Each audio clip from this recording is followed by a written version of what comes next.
grato entrevistar hoy en Entre Giros, el espacio que Giroscopio ORG ofrece para presentar a sus miembros profesionales muy valiosos, destacados por su pensamiento, por sus obras, por sus aportes a la sociedad. Y hoy tenemos a alguien muy especial, a Enrique Ali González Ordostrogaiti. ¿Eso se dice así, Enrique? Bueno, si fuera en Carupa no sería fácil. Ordos goit. Como si Bien. dijeras gordos y le quitas la G. Está Ordos. bueno, gracias por ayudar. Enrique Ali González es doctor en ciencias sociales, sociólogo, folclorólogo, filósofo, teólogo, locutor, profesor titular de la Universidad Central de Venezuela, de la Facultad también de Teología de la Universidad Católica Andrés Bello y del Instituto de Teología para Religiosos ITER. Es co-creador y coordinador del Sistema de Líneas de Investigación Universitaria, SILIU, sobre sociología, cultura, historia, etnia, religión y territorio en América Latina, la Grande. Es co-creador y coordinador general de la ONG Centro de Investigaciones Socioculturales de Venezuela, CISCUVE, co-creador y coordinador de la página web www.ciscube.org, que invitamos a conocer, a visitar. Gracias, Enrique, por permitirnos conocerte, intercambiar entre giros tus miradas. Y antes de entrar en materia, me gustaría iniciar. Los psicoanalistas nos encanta conocer la infancia porque sabemos que en la infancia se gesta el adulto. ¿Qué puedes contarnos del niño Enrique Ali, como te decían tus papás? ¿Qué hizo germinar al profesional que eres hoy, tan conectado con todo este mundo de roles, de vértices? ¿Qué había en el niño Enrique que nos explique, que nos cuente del adulto de hoy? Yo creo que hay una relación bastante directa con mi infancia. Es el deseo de conocer. Porque yo nací y me crié en el barrio Ezequiel Zamora, de la parroquia del Valle. Y para decirlo muy brevemente, eso vivíamos en una casa que mis abuelos habían comprado en los años, en la década de los 30. Ya para cuando yo nazco, en la entrada a la década de los 50, ya no solamente es una casa grande, sino que eso había sido la casa de una finca de criar cochinos. Ajá. Heredamos esa estructura y era un enorme espacio. Por ejemplo, la casa que finalmente nos quedó, porque se fue donando a muchas personas que llegaron a formar el barrio a partir de los años 40, era una casa más o menos, tenía 100 metros de largo por 30 de ancho, era 30.000 metros, y dentro de la casa habían 7 casas, todos de la misma familia, Ajá. porque mi abuela materna, con quien me crié, ellos venían de Altagracia de Orituco, y vinieron mis dos bisabuelos con sus 5 hijas, o sea, mi abuela y 4 hermanas más. Cada una de ellas después tuvo su propia familia nuclear, todos vivíamos ahí, en uno de los momentos en que yo me acuerdo de pequeño, porque hice un concurso, una especie de competencia cuando estudiaba primaria, de dónde vivía quién con más personas, y yo conté, vivíamos en la casa 38 personas. Es decir, en una sola casa 38 personas, pero adentro habían 7 casas, es decir, 7 hogares distintos. Y yo fui el primero de una generación, porque fui el primer bisnieto, el primer hijo, etcétera, por una condición de que yo soy hijo natural y mi mamá tenía 15 años. Entonces eso me dio un privilegio intergeneracional sumamente querido por todo el mundo. Éramos 38 personas, pero una de las cosas claves para mí fundamental es que, por ejemplo, mis abuelas y sus hermanas eran llaneras de Altagracia de Orituco, entonces yo me crié con todas las costumbres llaneras, pero, por ejemplo, mi tía Rafaela se casó con un negro de La Guaira, mi tía María con un blanco canario de Río Chico, mi tía Ana con un caroreño y mi tía Isaura con alguien de Valera, evidentemente de ascendencia indígena. Y todas las familias de ellos, de los esposos, iban también a la casa, entonces yo me nutría mucho del ser larense, del ser llanero, que era el propio mío, y del ser de Carora, del ser de Río Chico, etcétera. Y además mi familia, por parte de los Ordogoiti, que también era mi mamá, era Ordos Goiti, nos relacionábamos muchísimo con Carúpano. Entonces todo eso me dio una diversidad enorme. Ujú. Luego estar en el barrio, fuera de la casa había un murito que lo bautizamos el Muro de la Reflexión. Otro amigo mío que vivía al frente de la casa, éramos amigos, apenas teníamos 5 años y ya nos sentábamos en ese muro. Todavía existe esa amistad, todavía nos comunicamos por WhatsApp. Ese amigo mío fue pionero, fue uno de los primeros egresados de la Escuela de Computación de la UCB, y permanentemente hablábamos de un conjunto de cosas, la diversidad de lo que había en el barrio, que por ejemplo uno se iba enterando qué parte del barrio estaban los andinos, en qué parte los colombianos, en dónde los costeños, en dónde los que venían del Tuy, etcétera. Eso me dio a mí una diversidad, un universo con que solamente contemplándolos en la tarde ya era enorme. Y a eso se aunó la manera como yo hice la práctica para convertirme en investigador, que se la debo a las diversas colecciones de álbumes de barajitas que me tocaron, porque eran muy diversas. Yo coleccionaba desde barajitas de béisbol, luego de boxeadores, de la naturaleza, de banderas, de países, etcétera. Y cada aventura de llenar un álbum era una aventura de exploración, porque teníamos no solamente lo que íbamos aprendiendo con las barajitas, sino después con quién íbamos a intercambiar las barajitas, cuánto nos faltaban, y había toda una preocupación por llenar los álbumes. Eso nos dio a mí, yo estoy convencidísimo, me dio la idea de la constancia, de la búsqueda del saber, además de un saber que nunca cesa, porque terminaba un álbum, empezaba otro, y así sucesivamente después con el roce de las diversas familias que integraban mi familia ampliada, me iba abriendo de tal manera el espectro de la diversidad, que entonces yo simplemente me acostumbré a que el mundo era diverso, el mundo era interesante, que había que todos los días explorarlo, incluso por distintas áreas de manera sistemática. Por ejemplo, otras cosas que me ayudaron en eso fueron las super favoritas que pasaban por Radio Rumbos, que eso lo Ujú. pasaban todos los sábados y eran 40, y entonces yo me dedicaba a anotar canción por canción cuál era su puesto que iba subiendo semana a semana, y en algún momento yo puedo hablar casi con puros pedacitos de canciones y se van hilvanando, que era entonces la comunicación con otro tipo de vida, en este caso una parte de la vida artística. Entonces, bueno, ahí la infancia mía para mí me ha marcado y todavía me marca, afortunadamente. Y todavía existe el Murito, aunque ya no vivo ahí, ya mi familia, que terminamos siendo 8 casas, vendieron 7. Solamente queda un pedazo de la casa donde hay familia, que son unos primos míos.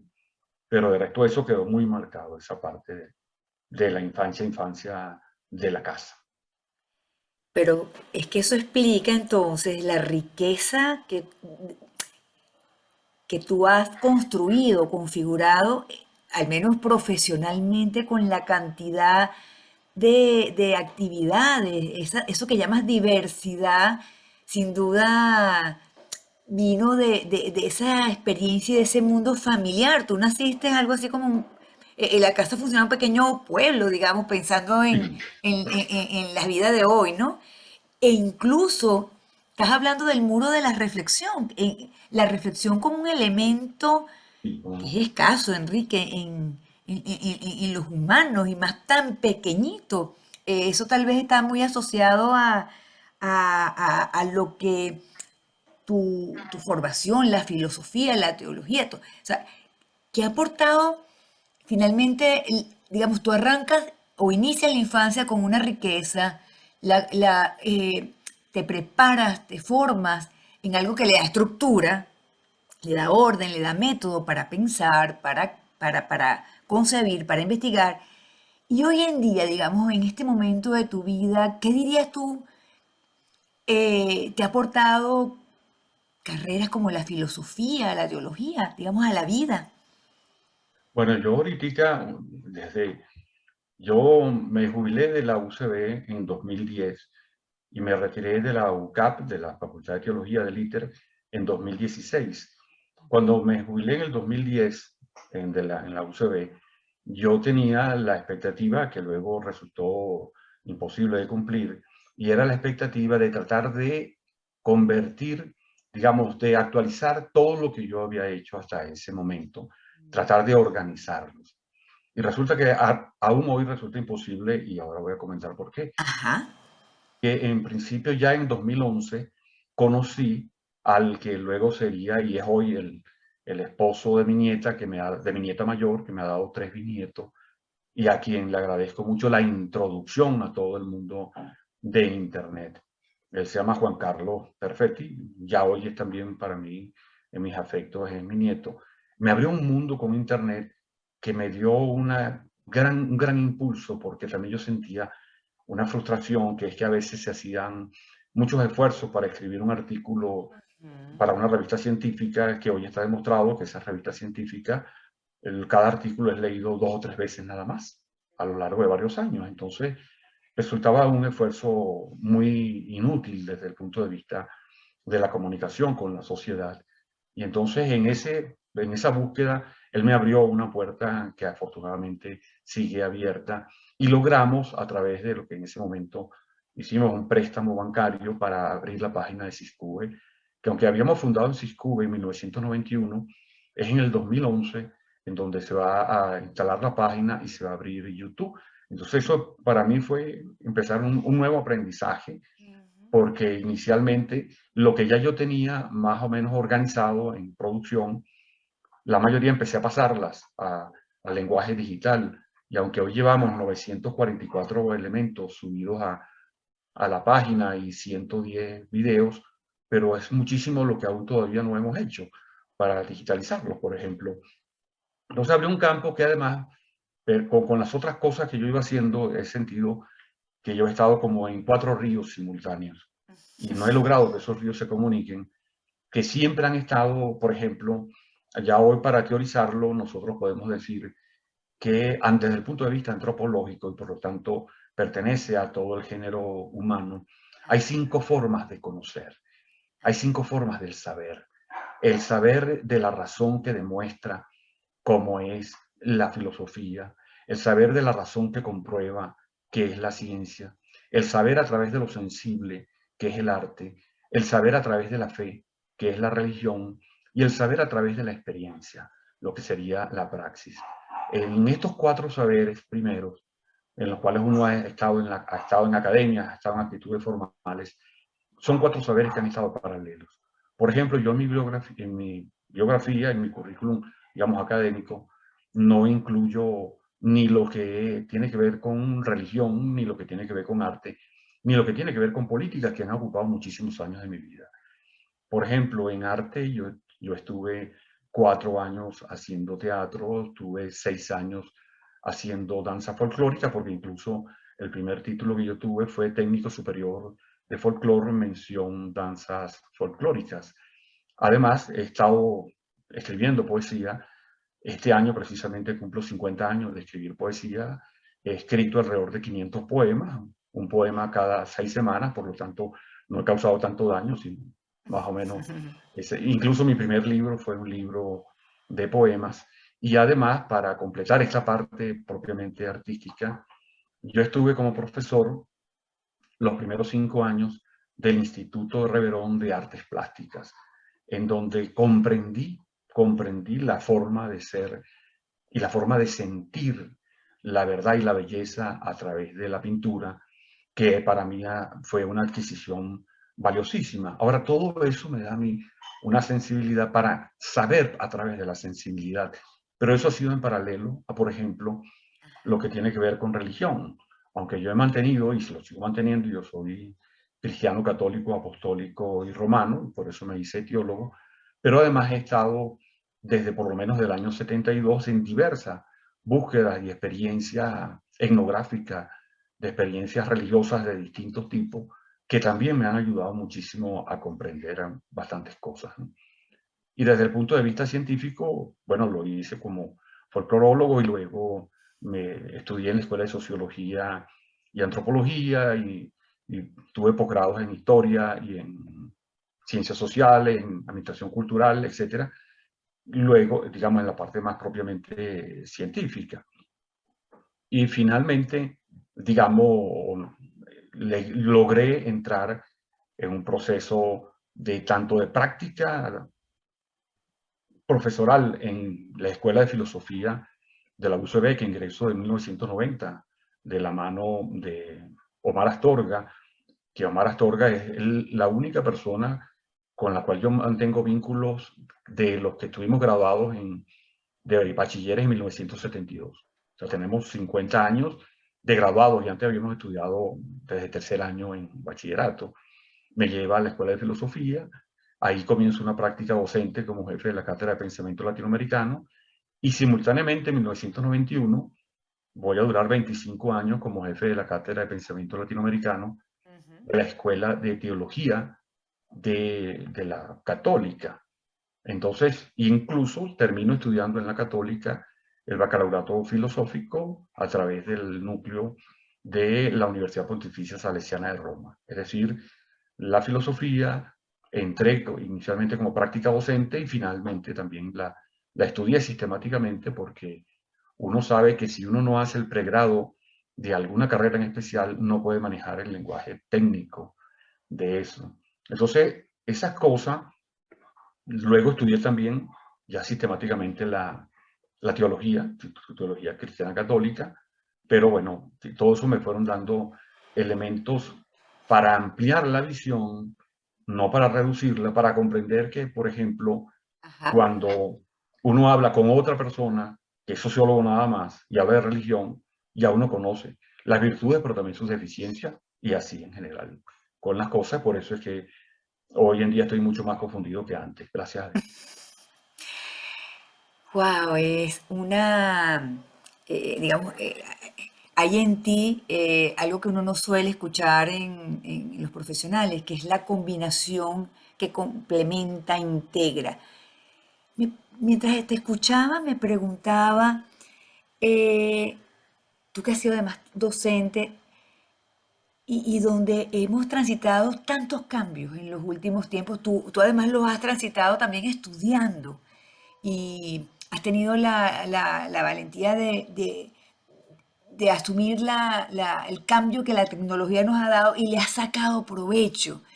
En esos cambios han habido también cambios en las modalidades de la familia. Cuando escuchamos el origen de tu familia, hoy en día la familia no puede reunirse como se reunieron ustedes. Los jóvenes tienen unas exigencias distintas, las ideologías, también con todo el tema de la tecnología estamos saturados de información. En todo esto, Enrique, ¿qué observación ves de los jóvenes de hoy? Tienes por ahí un yerno, bueno, tantos sobrinos tendrá. ¿Qué te preocupa del joven de hoy o qué le dices a esos jóvenes para auparlos en el gusto por esos saberes, por esa combinación de saberes que le dan a la vida sentido? Bueno, desde el punto de vista familiar, ya yo tengo 6 nietas y 2 nietos y 3 bisnietos y tengo, digamos, un yerno, el esposo de mi hija mayor, es más un hijo que un yerno y bueno, tengo un familia y además soy el mayor de 10 hermanos, porque éramos 11, pero uno se murió. Pero aquí también hay una diversidad porque yo tengo hermanos por parte de padre, de madre y de papá, que es otra parte de la realidad, porque en mi caso, como yo soy hijo natural, pero afortunadamente mi mamá y mi papá son primos hermanos, entonces no hubo nada desconocido al final, ¿no? Aunque costó un poco, pero no hubo nada desconocido, no hubo, todos eran ortogoites y al final, digamos, ahí desde ese punto de vista hay una continuidad, pero sí hubo una cosa importante en mi crianza que fue lo que llaman el avunculado, como sucede con los guayú, que es la diferencia que aprende uno en antropología entre lo que es el padre el reproductor y el padre genitor social. En muchísimos casos, el mismo padre biológico es el padre social. En cambio, en el caso mío, mi padre biológico es uno y mi padre social era otro, que era mi papá. Afortunadamente, ellos dos eran primos hermanos y eran amiguísimos también. Y cuando nos reuníamos los tres, ya un poco más adultos, yo decía, un momentico, aquí no nos enredemos. Yo te voy a decir mi papá y tú eres mi padre. Y digo, para que no nos enredemos todos y podamos hablar, además en el sentido más jocoso de la palabra. Esto lo digo porque el acceso a la juventud dentro de mi propio núcleo familiar grande es bastante, o el acceso. lo que uno percibe, y es con muchísima angustia, y es el que no ha habido en muchísimos casos un culto al esfuerzo por formarse, sino más bien el tratar de desacreditar la formación rigurosa en algunas áreas. Luego de eso, nosotros, por ejemplo, no contamos hoy con lo que uno contó cuando estuvo en su formación, que era una especie de estructura docente bastante articulada y con valor, primero con valores absolutamente muy claros y valores constructivos, valores que iban hacia la reconstrucción y la mejor reproducción social. Hoy en día encontramos que esos valores han sido relativizados, incluso teorizado esa relativización a través de lo que se llamó inicialmente el posmodernismo, que hoy algunos hablan de la posverdad, cuando la posverdad es simplemente una mentira. Es mentira. En vez de decir mentira, decimos posverdad, pero esos son los subterfugios. Eso es como, por ejemplo, cuando arrojan un misil para Ajá. combatir, para matar a 2 o 3 personas que están armadas, y resulta que con ese misil matan a 50 y dicen, esos son daños colaterales. Eso es asesinato donde sea. Eso es lo mismo con el subterfugio de la palabra posverdad. Entonces, eso por una parte, todo lo que es la falta de estructura educativa bien articulada, de docentes que se sentían muy bien, no solamente con la actividad que realizaban, sino que la sociedad le daba las condiciones suficientes para reproducir de buena manera sus condiciones de vida. Como eso también se ha eliminado, los docentes actualmente hacen un gran esfuerzo como para tratar de no solo primero sobrevivir ellos y Ujú, luego de estar más o menos al día en lo que pudieran ujú. ser sus objetos de conocimiento. Pero es que también ha pasado algo muy grave. Ajá. La ciencia era sinónimo y debería ser sinónimo de la búsqueda de la verdad a través de la razón. Hoy en día eso no es así. Incluso si no es así y viene articulada desde las grandes universidades mundiales, por ejemplo en Estados Unidos. Por ejemplo, decir, sabiendo hoy todo lo que se ha logrado conocer del ADN, Ujú. de lo que significa toda la genética y de lo que eso implica para la definición del ser humano, ¿cómo es que hoy alguien quiere establecer como premisa que el sexo biológico no tiene nada que ver con la definición sexual de las personas? Y se dice que no, no, que eso es una construcción social. Eso es absolutamente falso. O sea, ¿cómo tú vas a pasar por encima de lo que significa el ADN, de lo que significa la construcción? Entonces, pero además te lo colocan como premisa. Y si te lo colocan como premisa las grandes universidades, de ahí en adelante lo que se va montando es cada vez una farsa en donde la verdad no tiene ninguna cabida. Mira, qué tema tan serio y tan importante, porque creo que me haces pensar en lo que son las sociedades enfermas actuales, ¿no? Donde se distorsionan eh, a propósito de... Se distorsiona la verdad y se crean hasta falsas, bueno, las falsas ilusiones. Estamos dentro, me haces abrir con un montón de preguntas y ¿cuál escojo? Porque es tentador preguntarte toda esa mirada de la verdad y la política, la verdad y la ideología, la verdad y las redes, la verdad y estos tiempos, ¿no? Los cambios. No podemos abarcarlo hoy todo, pero en salud mental decimos que la salud está asociada a la verdad y sin embargo hay un gran predominio de lo falso, de la mentira. La mente a veces se miente, ¿no? Y tal vez es el saber lo que nos da la oportunidad de precisar. Estamos en un mundo además donde el bombardeo de noticias, estamos en tiempos de excesos de noticias malas, fatalistas, donde todo está como interrogado, todo está como enredado. ¿Dónde está la esperanza, el futuro? ¿Qué dirías tú? Bueno, ahí estamos también cuando hablamos digamos, de la mentira, y cuando la mentira se vuelve institucional, ahí hay también un Analiza. problema Ujú, epistemológico. En ese problema epistemológico, cuando la gente que dice que la verdad es relativa, que ujú, todo es de acuerdo a cómo se mire, hay un problema epistemológico que es lo siguiente. A ver. El fenómeno ocurre. Una cosa es el fenómeno y otra cosa es la construcción del hecho social. Por ejemplo, si uno va caminando por la calle y ve a una persona que se cae en el medio de la calle, el fenómeno es que la persona se cayó. Ahora, ¿por qué se cayó? Si Ujú. se cayó a propósito, si la tumbaron, si le dio un desmayo, ahí viene la construcción del hecho. En esa construcción sí puede ser relativa de acuerdo a las opiniones, pero lo que no se puede negar es que la persona se cayó. Y eso es un hecho absolutamente lógico y real.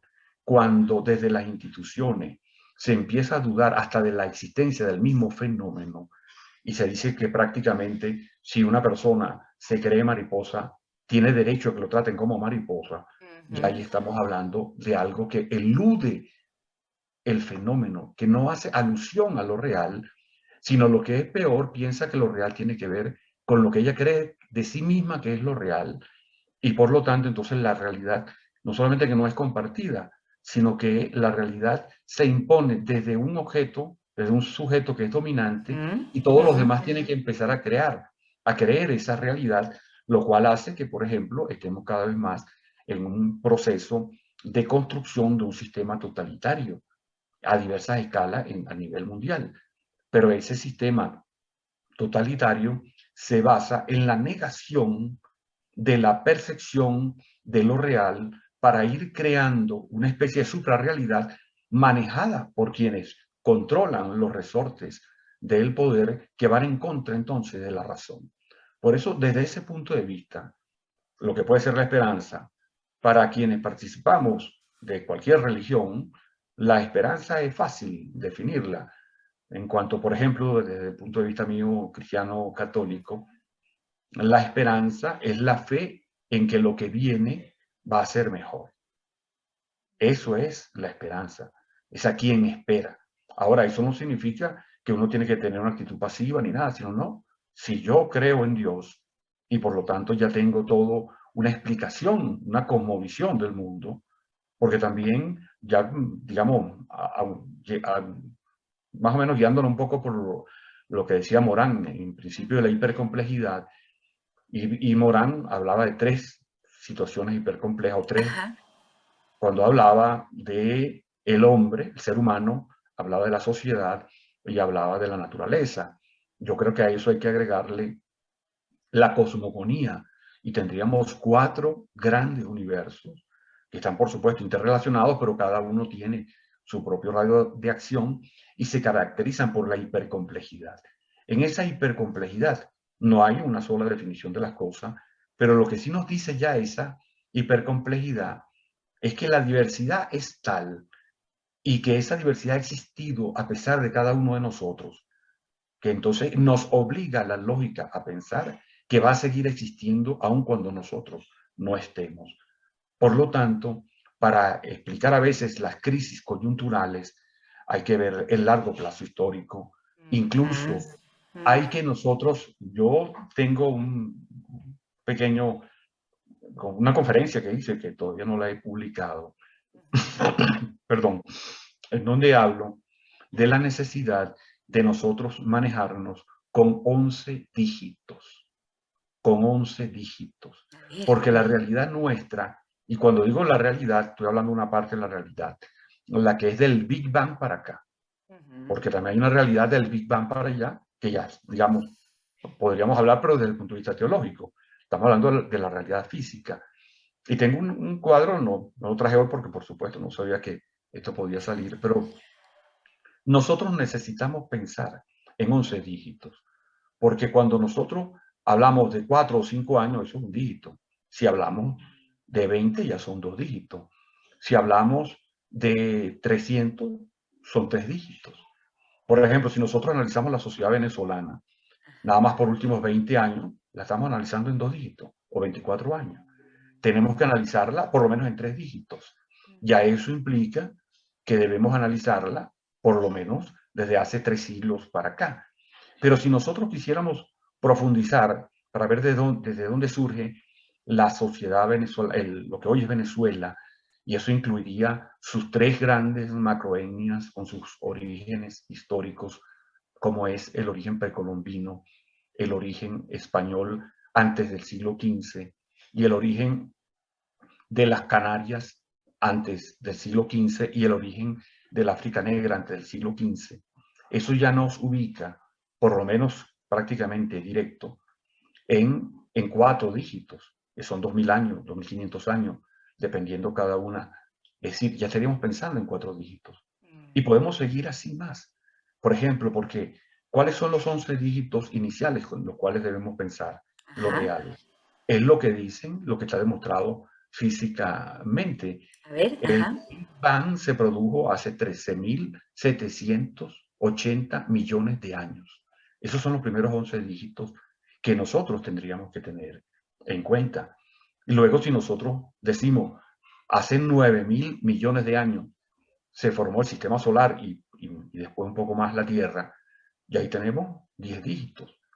Y si nosotros seguimos bajando, por ejemplo, a la aparición de la vida o a la aparición del ser humano, el ser humano apareció, el ser humano sí, que viene de los antrópodos, de los antropoides, apareció hace 5,2 millones de años. Ahí nosotros estamos con 7 dígitos. Entonces, no podemos tener una visión real de lo que sucede si no tenemos una visión de nosotros mismos en relación con esos 11 dígitos, Ok. porque es posible establecer una secuencia, una causa y efecto, o por lo menos una secuencia fácil de nosotros mismos 11 dígitos atrás. Si no tenemos esa visión, evidentemente que estamos perdidos para poder tener esperanza. Pero cuando uno la tiene, la esperanza ya es algo congénito. Bueno, es fascinante escucharte y por eso la invitación es a que visiten tus trabajos, Siscube, y hacer contacto contigo porque yo creo que la esperanza, yo diría que también tiene que ver con y ubicar la parte sana de lo humano, que probablemente no es la que a veces sale digamos, en los medios de comunicación y en las redes. Y que funciones como las tuyas, roles como tuya, apuntan justamente a esa parte sana y parte de promoverla es una de las búsquedas y de las propuestas de Giroscopio, esta plataforma de la que somos miembros y que me gustaría preguntarte qué te anima a participar justamente en esta reunión de profesionales, colegas, amigos, muchos migrando, que nos reúne y que parecen ser esa oportunidad para hacer del saber, promoverlo y apuntar a qué, repito. Bueno, para mí Giroscopio me parece una iniciativa loable, interesante, con mucha proyección de futuro. Tuve la fortuna de ser invitado a participar desde el inicio, porque todos los organizadores han sido amigos míos. El que menos tiene son 3 décadas de Imagínate. amistad, por lo tanto ya nos conocemos muchísimo en situaciones bastante agradables a lo largo de todo un desempeño muy grande, pues a través de las cosas que hemos hecho. Y llevó a que no solamente yo participe, sino que me reuní con Siscube, con toda la gente que me acompaña en Siscube, y decidimos establecer una relación estratégica con Giroscopio. Y creo que eso nos beneficia a todos y es muy bueno porque Suma. además Ujú.